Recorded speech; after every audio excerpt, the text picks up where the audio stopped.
The man who had ordered Clara May Bennett as a bride took one look at her on the train platform and tore the marriage contract in half before she had even set down her suitcase. The noon train hissed behind her in a cloud of coal smoke, all iron breath and screeching wheels, while the little station at Black Hollow, Montana, fell quiet in that cruel way public places do when folks decide shame is more interesting than mercy. Clara stood with one gloved hand on the handle of her brown traveling case and the other pressed against the small cloth sack tied at her elbow, the one that held flour, sugar, and 3 honey biscuits she had baked the morning before leaving Kansas. Her gray dress was clean but travel-worn, dust clinging to the hem, the seams pulled snug across her soft waist and full hips after 4 days of sitting upright on hard wooden seats. She had known Franklin Pike might be older than his letters made him sound. She had known he might not be handsome. She had known a marriage arranged through paper and postage was no fairy tale. But she had not known a man could look at a woman as if she were a shipment delivered wrong. Franklin Pike lifted the torn contract and let the 2 pieces flutter down between them. "You are not the woman in the photograph," he said. Clara's face warmed, but she kept her chin level. "The photograph was mine. That photograph was taken 10 years and 20 pounds ago." A laugh slipped from somewhere near the freight office. Then another. Clara did not turn toward either one. She had learned long ago that looking at laughter only gave it teeth. Franklin brushed coal dust from his sleeve, though there was none there. His mother stood behind him in a stiff black bonnet, her mouth pinched small enough to thread a needle. "My son requested a bride," Mrs. Pike said, her voice sharp and polished. "Not a kitchen girl with flour on her cuffs." Clara glanced down. A pale streak of flour marked her sleeve near the wrist. She rubbed it once with her thumb and stopped. There was no hiding what she was. A woman who baked because baking fed people. A woman who carried her own food because she had never trusted the world to offer any. A woman who had crossed nearly 1,200 miles because a stranger's letters had promised a home, and now that stranger would not even say her name. Franklin stepped closer, not enough to touch her, only enough to make sure everyone heard. "Go back east, Miss Bennett." Clara looked past him. The train gave a final groan, its cars shifting. "I cannot. That is not my concern. My ticket was one way. Then find work." The words landed harder than they should have, because work was the one thing she still had left inside her. Clara bent slowly and picked up the torn halves of the contract. She folded them once, twice, and placed them into her coat pocket with hands that did not shake until they disappeared from sight. "I can do that," she said. Franklin smiled as if she had confirmed something low. "I expect you can." The train began to pull away. Wind chased smoke across the platform, lifting the edge of Clara's bonnet ribbon and tugging loose a curl from beneath it. Around her, the town resumed breathing. Boots scraped boards. A woman whispered. Somewhere, a horse stamped at the hitching rail. Clara reached for her suitcase, but the cloth sack at her elbow slipped. It struck the platform, loosened at the knot, and one small honey biscuit rolled across the planks. Clara stooped for it, but a little boy got there first. He could not have been more than 4, with fair hair sticking out beneath a too large hat and cheeks pale from hunger or stubbornness. He picked up the biscuit in both hands and stared at it like it was treasure. Then, a boy of about 10 warned from beside a wagon stacked with feed sacks. "Don't." But the little one had already taken a bite. Crumbs clung to his mouth. His eyes widened. He took another bite, then another, as if afraid someone might snatch it away. The older boy froze. A thin girl with a braid down her back leaned forward from the wagon seat, silent as a sparrow in winter. And beside them stood a man Clara had not noticed until that moment. He was tall, broad-shouldered, and weathered by sun and wind, with a dark hat pulled low and a jaw that looked carved more for endurance than smiling. He watched the child eat the biscuit with the stunned stillness of a man seeing a locked door open by itself. Franklin muttered something about charity cases and turned away, but the rancher did not look at him. His eyes moved from the biscuit to Clara's flour-marked sleeve, then to the cloth sack in her hand. "Ma'am," he said, voice low and rough from disuse, "did you bake that?" Clara held herself very still. Yes, sir. The little boy licked honey from his thumb. The silent girl on the wagon touched her own lips, as if remembering speech. The rancher looked back at Clara, and for the first time since she stepped off the train, someone saw something other than the shape of her body or the shame at her feet. He saw the child eating. He saw the biscuit gone to crumbs. He saw a woman nobody wanted standing in the smoke with a kitchen in her hands. "My name is Elias Walker," he said. "I have 3 children at home and a stove that has not seen a decent meal since spring." Clara swallowed, the cold Montana air catching in her chest. "I am not asking for pity, Mr. Walker." "Good," he said. "I am not offering any."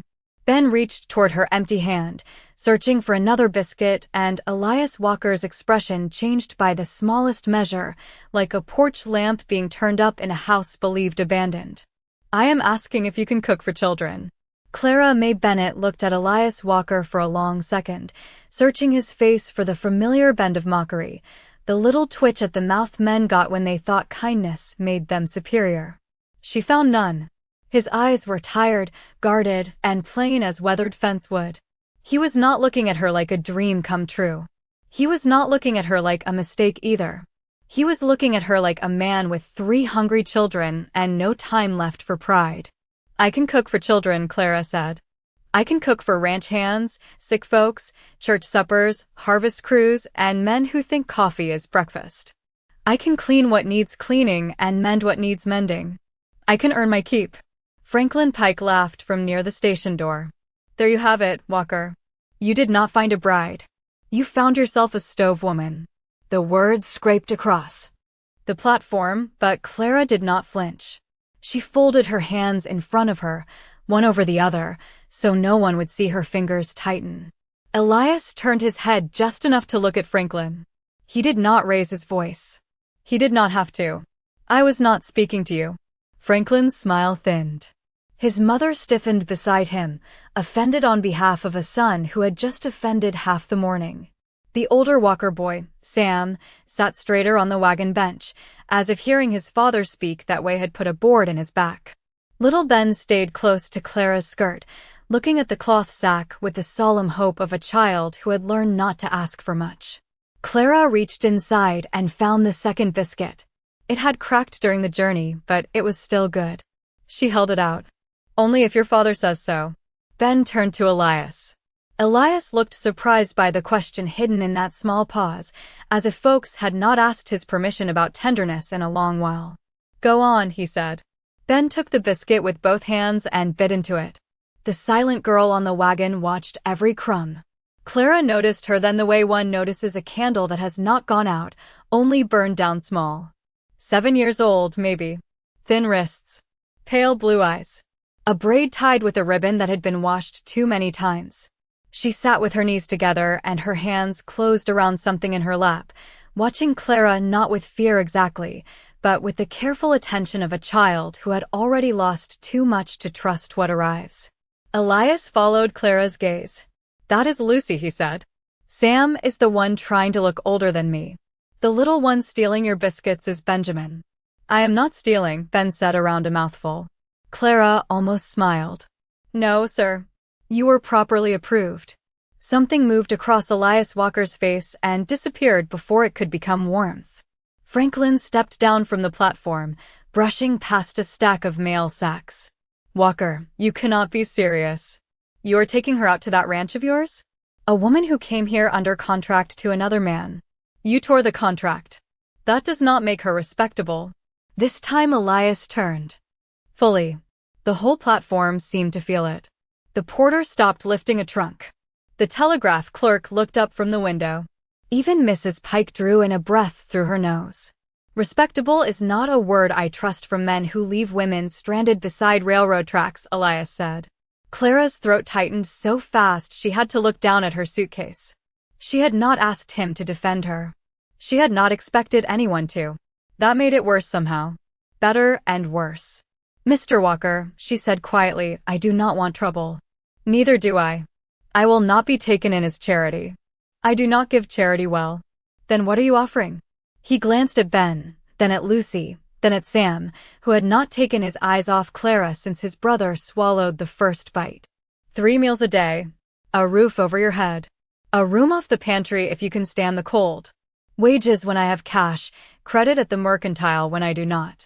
No promises past winter. The offer was not pretty. It was not sweet. It had no ribbon tied around it. Yet to Clara, standing in coal smoke with every plan in her life torn into halves, it sounded like the first solid step of ground after a flood. And what would you expect of me? Breakfast before sunup. Supper before dark. Help with the children when needed. Honesty always. Anything else? Elias looked at her hands, flour-marked and chapped from travel, then back to her face. Do not make them promises you cannot keep.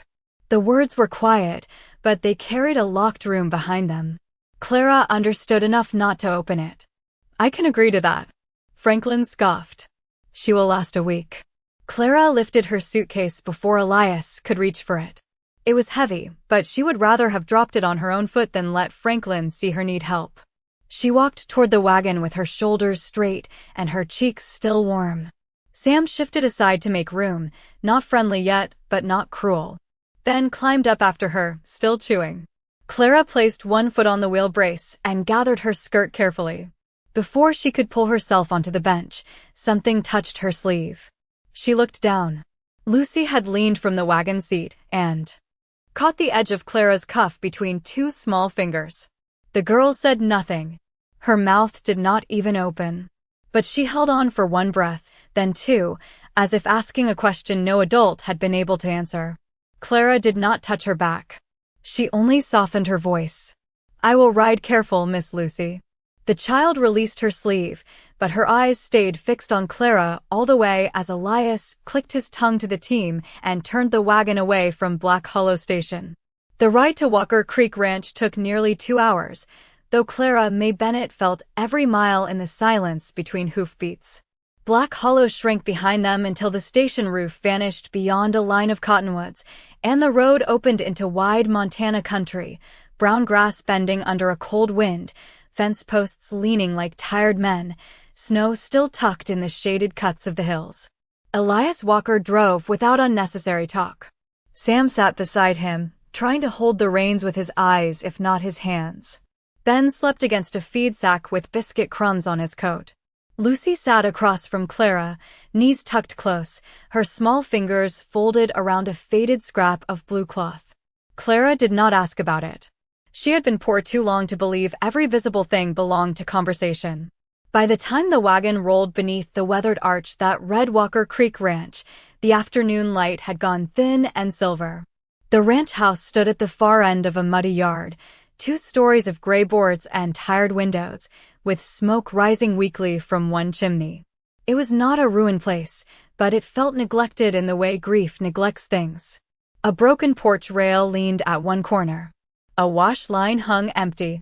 Beside the steps sat a pair of women's garden shoes, stiff with old dirt, as if their owner had only stepped inside and would be back by supper. Elias saw Clara notice them. His jaw set, but he said nothing. Inside, the house smelled of cold ashes, boiled coffee, leather, and children who had been washed in a hurry. The kitchen was large enough for a family, but it had the lonely look of a room used only because bodies required food. A cast-iron stove sat black and dull against the wall. The table was scarred by knife marks. 3 plates rested in a dry sink. Near the window stood a wooden chair with a blue shawl folded over the back. No dust lay on that chair. That made it sadder. Elias placed Clara's suitcase beside the pantry door. You will sleep there, he said. Clara looked into the small room beyond.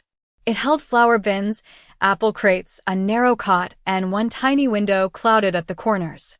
That will do fine. It gets cold after midnight. I have known cold rooms. He looked as if he might answer, then chose not to. Sam carried Ben toward the stairs, but the little boy woke halfway and reached toward Clara with one unsteady hand. Elias noticed and shifted his body between them without making a show of it. First rule, he said, his voice lower. You are here to cook. Clara met his eyes. Yes, sir. Second rule. Do not touch my wife's things. His gaze moved, not to the blue shawl, but to the chair beneath it. Clara understood. I will not. Third, do not promise my children anything. I already agreed to that. Agree again. She took the weight of the words without resentment. Whatever had happened in this house had left him guarding more than furniture. I will not promise what I cannot keep. Elias nodded once. And do not mistake work for belonging. The kitchen seemed to grow quieter after he said it. Even Sam looked down at the floor. Clara removed her gloves slowly. Her hands were red from travel, the nails clean but rough. Mr. Walker, I came here with 1 suitcase, 3 biscuits, and no claim on any person under this roof. I know the difference between wages and welcome. Something in his face tightened, as if her answer had not pleased him as much as it should have. Good. He turned away. Supper can be whatever you can manage. Supplies are low. Beans? Some. Salt pork? A little. Cornmeal? In the bin, unless mice got it. She untied her bonnet and hung it on a peg that was empty enough to feel dangerous. Then she thought better of it and held it in her hands. Elias saw. That peg is not hers, he said. It was the closest thing to permission he had given all day. Clara hung the bonnet. 4. The next hour, she worked without asking where every spoon belonged. She found the beans, rinsed them, sliced salt pork thin, stirred cornmeal into a skillet, and coaxed the stove to life with kindling Sam brought in from the porch. Lucy remained near the doorway, still clutching the blue cloth. When Clara turned to reach for a pot, she realized it was not just cloth. It was an apron, faded soft by years of washing, the strings knotted where small hands had worried them over and over. You do not have to stand there, Miss Lucy, Clara said gently. Warmest place is near the stove. Lucy did not move. Clara did not ask twice. Later, after supper had been eaten in a silence that was no longer entirely empty, Clara found the little girl asleep beneath the kitchen table, the apron held against her cheek. Sam had carried Ben upstairs. Elias had gone to latch the barn. Clara stood looking down at Lucy for a long moment. Then she took the spare quilt from the pantry cot, shook it open, and laid it carefully over the child without touching the apron. Lucy stirred but did not wake. Clara tucked one corner near her feet. When she straightened, Elias stood in the back doorway, one hand on the latch, cold air moving around his coat. He had seen everything. Clara waited for him to tell her she had broken a rule. Instead, he looked at his sleeping daughter beneath the table, then at the stove still holding a red heart of fire, and for one brief moment his hard face looked less angry than afraid. Before dawn, Clara May Bennett woke to the kind of cold that made breath feel breakable. The pantry window was pale with frost, and the cot beneath her had given up no comfort beyond being a place off the floor, but she sat up anyway, tied her hair back, and listened. The house was quiet. Not peaceful exactly. Quiet like a room holding its breath. From upstairs came the soft creak of boards, a child turning in sleep, then nothing. Clara pulled on her dress, wrapped her shawl tight, and stepped into the kitchen with her shoes in one hand so the floor would not complain under her feet. The stove had gone low overnight, but a red coal still lived under the ash. She knelt, fed it kindling, and waited until the first small flame took. That tiny sound, the dry crackle of wood waking, felt like permission. By the time gray light touched the window, the kitchen had begun to remember what it was made for. Coffee simmered. Salt pork hissed in a skillet. Biscuit dough rested under a towel. Clara peeled 2 wrinkled apples, cut away the bruised parts, and cooked them down with oats and a little brown sugar she found hidden in a tin behind the flour bin. For Ben, she thought, though she did not say it out loud. She had learned that hungry children often refused food that looked too much like being cared for, so she made the bowl small, sweet, and warm enough to invite but not command. Sam came down first in boots too heavy for the hour, hair flattened on one side, suspicion already on his face. He stopped at the doorway. You are up early. Clara dusted flour from her fingers. Breakfast does not start itself. He looked at the table, where 4 plates waited instead of 3. Something in his expression shifted, but he covered it fast. Pa usually just makes coffee. I noticed. Sam came closer, pretending to inspect the wood box. You need more kindling?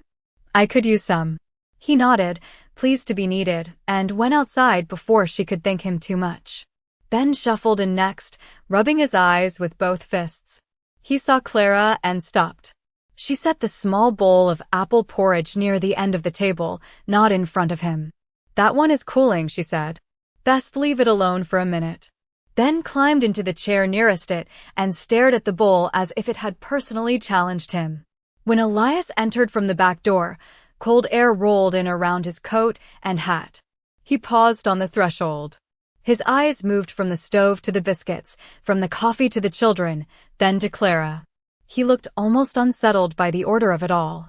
"Morning," she said. "Morning," he answered, though the words sounded unused.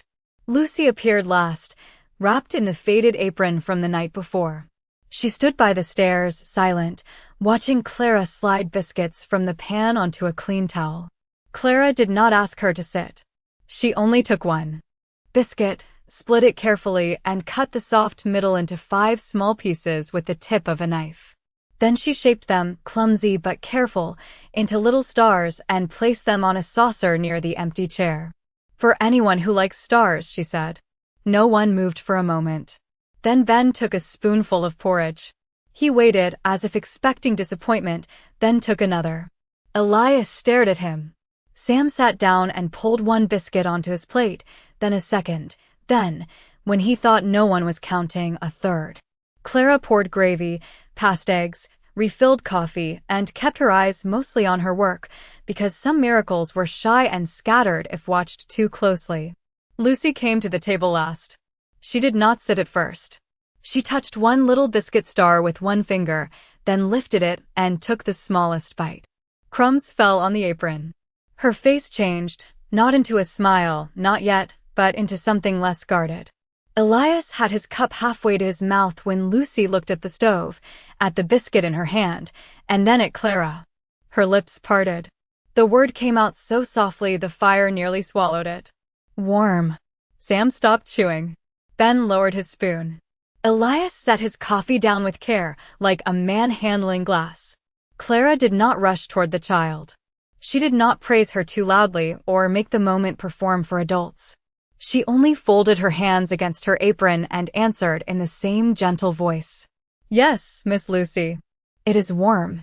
The kitchen held still around that one word, and outside, the sun finally cleared the ridge, spilling gold through the window onto the scarred table, the blue shawl, the cooling biscuits, and the faces of a family that had almost forgotten morning could come in soft. By noon, the whole house seemed to know Lucy had spoken. Sam knew it and kept glancing at his sister as if another word might fall out if he watched closely enough. Ben knew it and asked Clara twice whether stars could be made from cornbread too. Elias knew it most of all, though he carried the knowledge like a man carrying a lantern into a dry barn, careful, guarded, afraid of what light might reveal. He came in from the lower pasture just as Clara was kneading bread at the table, her sleeves rolled to her elbows, flour dusting her hands and the front of her gray dress. Lucy sat on the bench beside her with the faded blue apron folded in her lap, not helping exactly, but staying near. Ben had fallen asleep on the braided rug by the stove, one small hand curled under his cheek. Sam was outside splitting kindling too small to need splitting. For the first time since Clara had arrived, the kitchen was not silent and not loud. It was simply alive. Elias stopped in the doorway and looked at his children as if he had walked into the wrong house. Clara turned the dough, pressed it with the heel of her palm, and did not ask why he stared. Men like Elias Walker did not always know what to do with gentleness when it came without warning. "Miss Bennet," he said. Lucy lowered her eyes at the sound of his voice. Clara covered the dough with a cloth. "Yes, Mr. Walker?" A word. She wiped her hands and followed him to the back porch.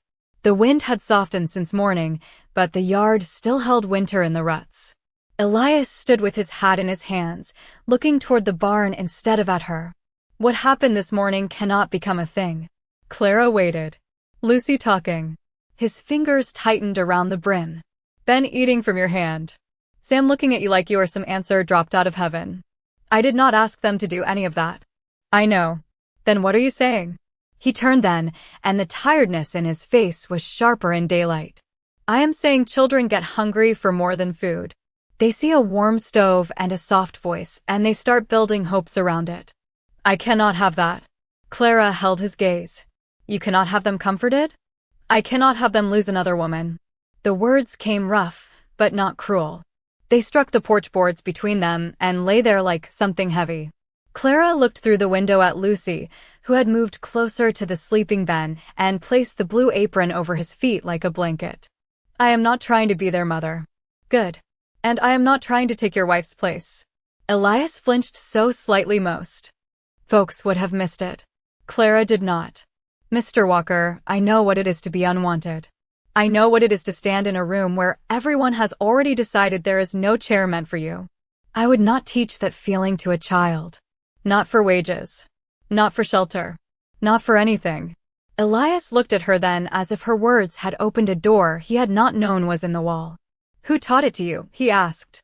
Clara almost answered.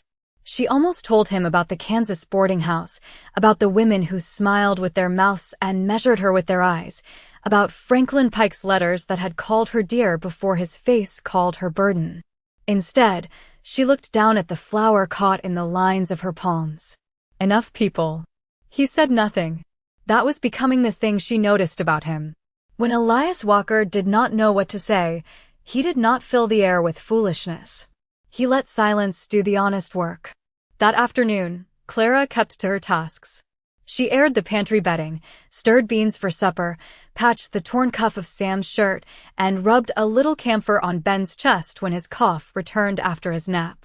Lucy sat near the table while Clara shaped the bread, touching the flour with one finger, then drawing a small uneven star on the wood. Clara saw it and pretended not to, because some children needed privacy even for courage. Near dusk, Elias came in carrying firewood and found the old blue shawl still folded on the chair by the window. Clara had not touched it. She had worked around it all day, giving the chair a wide respect, as if grief itself had asked for room. Something in his shoulders eased. At supper, no one spoke much, but the food disappeared. Afterward, Clara washed dishes while the children lingered instead of running off. Sam stood beside the stove with his patched cuff held close to his wrist. He looked older in the firelight and younger too. Miss Clara. She turned. Yes. He glanced toward the window, toward the dark yard, toward his father checking the latch on the back door. Then he asked very quietly, if a person gets sent away once, can they still belong somewhere else? Clara dried her hands on her apron. The kitchen seemed to lean toward her answer. She knelt just enough to meet his eyes without making him feel small. Yes, Sam, she said softly. But sometimes they need someone patient enough to save them a seat. The next morning, Clara May Bennett found Lucy waiting beside the pantry door before the sun had cleared the ridge. The little girl held the faded blue apron in both hands, her hair still loose from sleep, her eyes fixed on the flour bin as if it contained a secret she had decided to trust. Clara did not make a fuss over it. She simply opened the pantry, lifted the sack of flour onto the work table, and set a wooden bowl beside it. Bread rises better when the house is quiet, she said softly. Lucy climbed onto the bench without a word. Sam was outside helping Elias with the horses, and Ben still slept upstairs, so the kitchen belonged to the stove, the cold window light, and 2 pairs of hands dusted white. Clara measured flour first, then let Lucy try. The child dipped the cup too deep, lifted too fast, and sent a soft white cloud over the table, her apron, and the floorboards. Her eyes went wide with alarm. Clara only smiled a little and took the edge of her own apron to wipe a streak from Lucy's cheek. No harm done. Flour is meant to wander. Lucy looked down, and that was when the folded letter slid from the torn seam of Clara's flour sack and landed face up in the spill. Clara saw the handwriting before she saw the words. Her whole body stilled. For 1 second, she was not in the Walker kitchen at all. She was back in Kansas, standing at the boarding house window with that letter in her hands, reading it once, then twice, because pain sometimes needed proof before the heart would believe it. Lucy reached for the paper. Clara moved quickly, but not sharply. That is mine, sweetheart. The word sweetheart slipped out before she could stop it. Lucy froze, not frightened, only listening to the shape of it. Clara folded the letter into her palm, But flour had whitened the page, and the top line showed clear enough when Elias came through the back door carrying a pail of milk. He stopped at once. Clara tucked the letter into her apron pocket. Too late. His eyes had already caught Franklin Pike's name. Is that from him? Elias asked. It is old. That was not what I asked. Clara turned back to the bowl, though her hands had forgotten what they were doing. It does not matter. Elias set the milk pail down with careful quiet. Most things people say do not matter are the very things that built the walls around them. Clara pressed her palm flat against the table. A white print stayed in the flour. Mr. Walker, please. Lucy slipped off the bench and stood close to Clara's skirt, not touching, but near enough that Clara could feel the child's decision. Elias saw that too. His face changed, not with anger, but with something steadier and more dangerous to loneliness. I will not take it from you, he said. But I will ask if you are carrying hurt that might follow you here.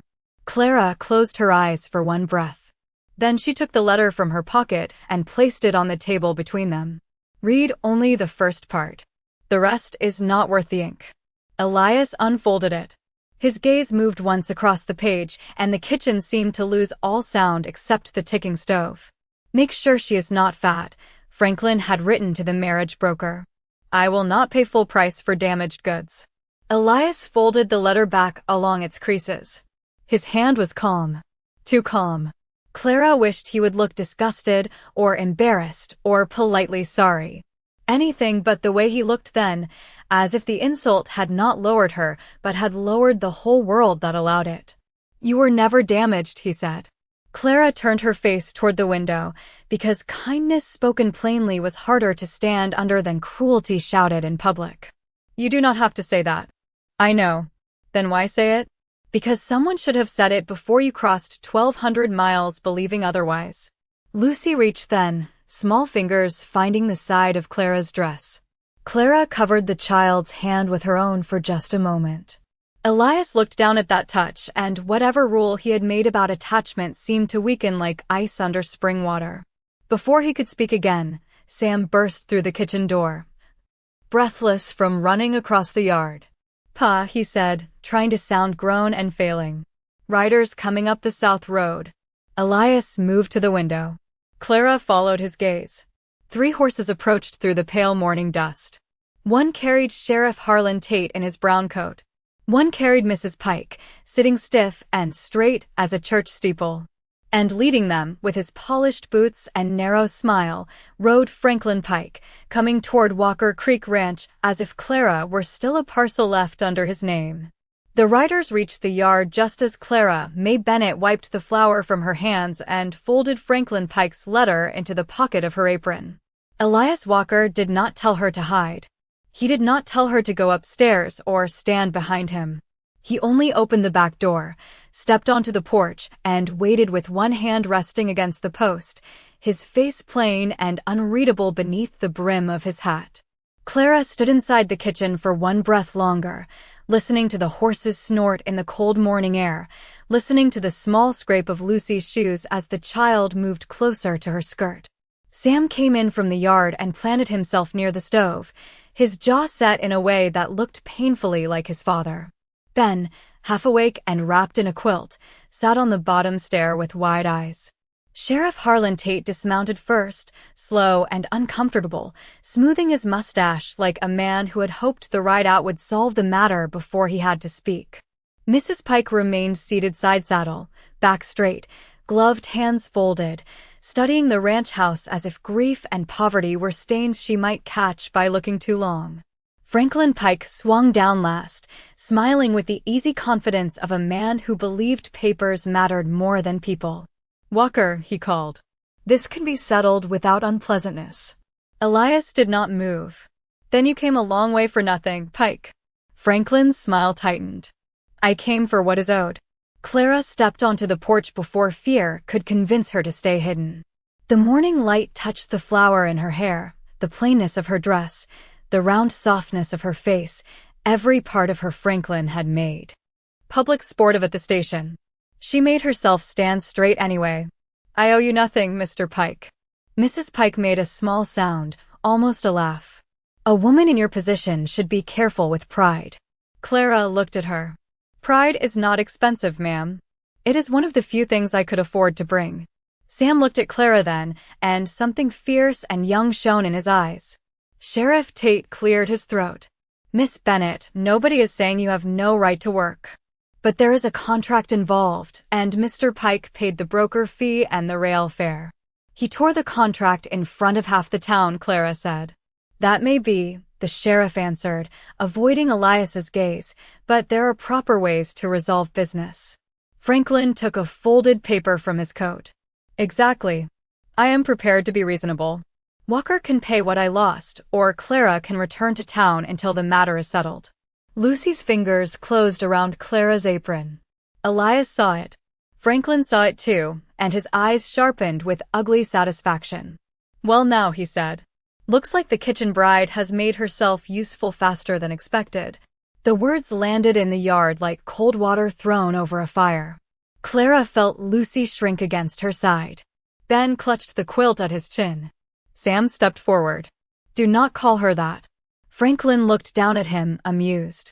Your father ought to teach you when grown men are speaking. My father taught me not to shame women on train platforms. Sheriff Tate shifted his weight.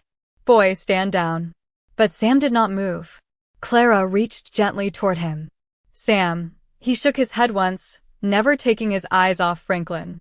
No, Miss Clara. Franklin's patience thinned. He tucked the paper back into his coat and started toward the porch steps. Enough of this. She can collect her things and ride back with us. If Walker wants a cook, he can hire one without stolen obligations attached. Clara's heart hammered, but she lifted her chin. I am not a parcel. I am not livestock. I am not a wrong delivery to be claimed by whoever shouts loudest. Mrs. Pike's mouth curled. You speak boldly for a woman who arrived here unwanted. Clara opened her mouth, but no sound came out. That word found the bruise beneath every other bruise. Unwanted. From the corner of her eye, she saw Elias's hand tighten on the porch post. Franklin placed one boot on the bottom step. Lucy suddenly moved from behind Clara and stood in front of her, silent, trembling, but there. Ben slid from the stair and came to Clara's other side with the quilt dragging behind him. Sam took one more step until he stood between Franklin Pike and the porch. She is not going, Sam said, his voice shaking but clear. Franklin stopped. The sheriff stopped. Even Mrs. Pike stopped breathing for a moment. Clara looked at the three children standing around her as if they had built a small fence with nothing but their bodies and their trust. Then Franklin's face hardened, and he looked past Sam to Elias. Are you going to let your children defy the law over a woman you barely know? Elias Walker stepped down from the porch at last, slow as thunder moving across the hills. Elias Walker stepped into the yard, and every sound seemed to draw back from him. The horses quieted. The wind moved through the porch rail. Franklin Pike held his ground, but the smile he wore no longer sat easy on his face. Elias did not rush. He did not raise a hand. He did not need to. He stopped beside Sam, placed one steady palm on his son's shoulder, and gently moved the boy behind him. My children are not defying the law, he said. They are recognizing decency faster than the adults standing in my yard. Sheriff Tate looked down at his boots. Franklin gave a short laugh. Fine words, Walker. But they do not settle a debt. Elias turned to him. There is no debt here. Franklin pulled the folded paper from his coat again and held it up. I paid for a bride to come west. You rejected her. I rejected a false bargain. Clara felt the words strike, but this time they did not knock the breath from her. Not with Ben leaning against her skirt. Not with Lucy's small hand wrapped around her apron. Not with Sam standing straight behind his father as if courage had finally found a place to stand. Elias looked at Sheriff Tate. Did you see him tear the contract? The sheriff's jaw worked once. I heard about it. That is not what I asked. A long silence passed. Tate glanced at Franklin, then at Clara, then at the children. Yes, he said at last. I saw the pieces on the platform. Mrs. Pike's face sharpened. Harlan. The sheriff lifted one hand, tired and uncomfortable. I am answering the question. Elias nodded. Then answer this. Can a man throw away a contract in public, shame the woman named in it, and then claim ownership when another roof gives her shelter? Tate did not answer quickly. The yard waited with him. Franklin's eyes narrowed. Careful, Sheriff. That was the wrong thing to say. Even Clara knew it the moment the words left his mouth. Harlan Tate straightened. Not much, but enough. No, he said slowly. He cannot. Mrs. Pike made a sound of disbelief. Franklin's face flushed. This is not over. Elias took one step closer, still calm, still quiet. It is over on my land.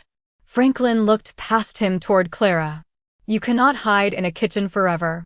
Clara stepped forward before Elias could speak for her. Her hands were still flour-dusted. Her dress was plain. Her heart was beating hard enough to hear, but her voice came clear. I am not hiding, Mr. Pike. I am working. There is a difference. Franklin smiled coldly. As what? His servant. As herself, Sam said from behind Elias. Ben lifted his chin. She makes stars. Mrs. Pike looked at the little boy as if he had spoken nonsense.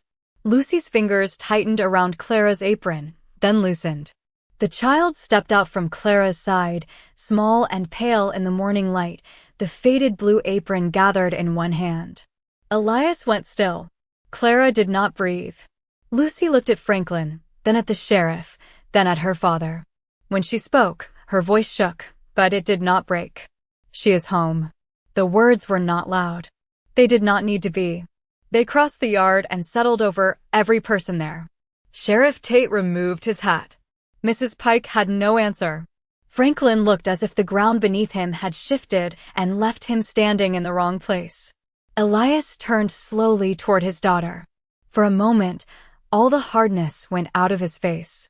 What remained was a grief that had learned how to kneel and a love that had been frightened of standing back up. Then he looked at Clara. Not at the flower on her dress. Not at the softness of her waist. Not at the shame Franklin had tried to pin to her name. At Clara. Miss Bennet, he said, and his voice was rougher now, I brought you here to cook because I thought my children needed meals. Clara's eyes burned, but she held still. Yes, sir. I was wrong. The yard seemed to hold its breath again. Elias glanced at Sam, at Ben, at Lucy, then back to her. They needed warmth. They needed patience. They needed someone who did not look at broken things and call them useless. Franklin scoffed. That is touching, Walker, but it is not marriage. Elias did not look at him. No, it is not. He took off his hat. But it is the truth.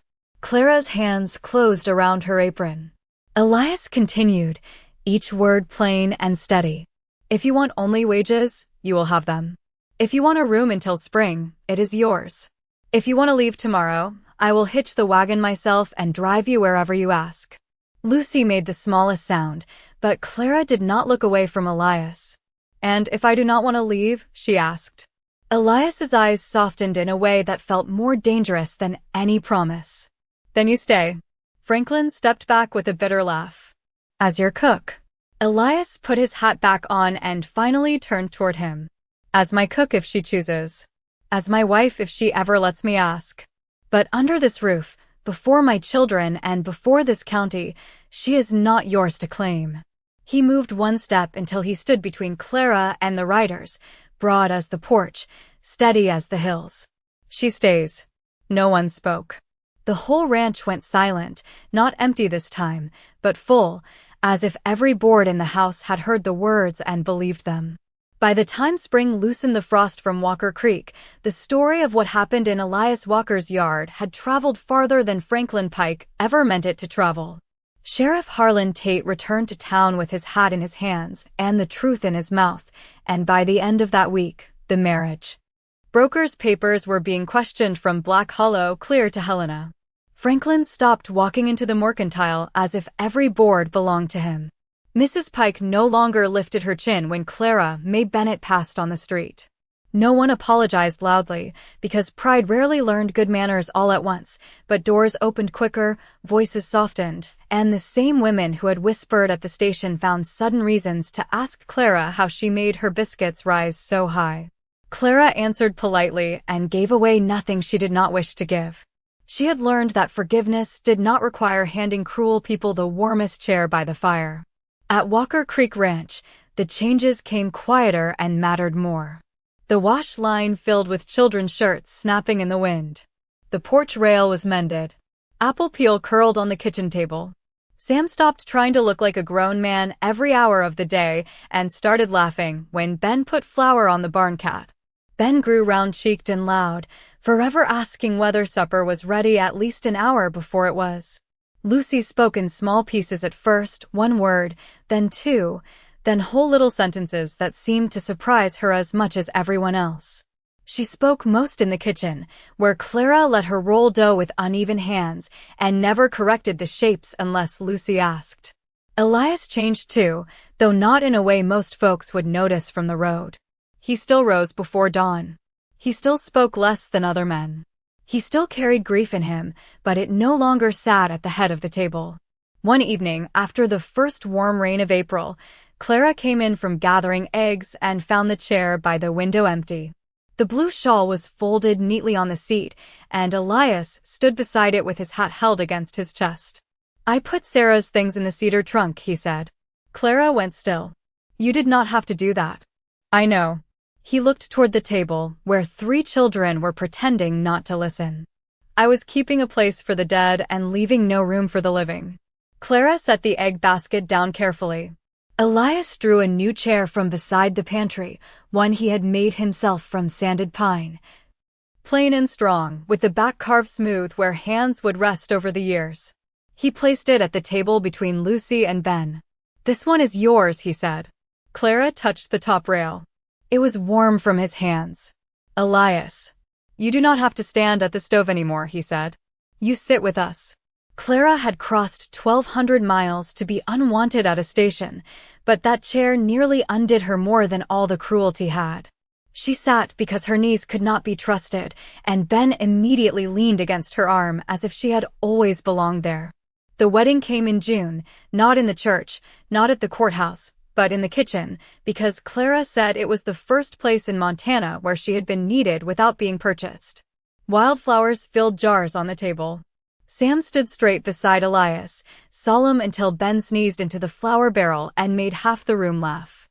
Lucy wore the blue apron over her best dress and carried a small bundle of prairie roses tied with ribbon.